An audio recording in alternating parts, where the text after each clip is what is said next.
Hello friends, நான் உங்கள் கவி பேசுகிறேன்.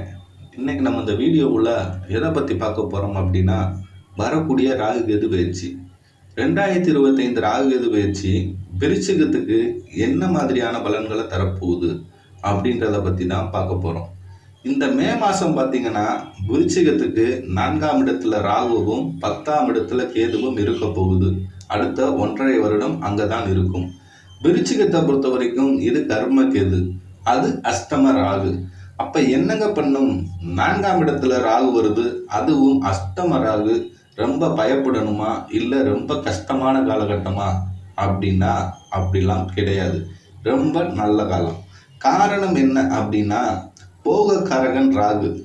போகக்காரகன் 4ஆம் இடத்துல, அதுவும் சுபஸ்தானத்துல வர்றது நல்லது தான். இது என்ன பண்ணும் அப்படின்னா, உங்களுக்கு சுகத்தை அதிகரிக்கும். நிறைய சொத்துக்கள் வாங்குறது,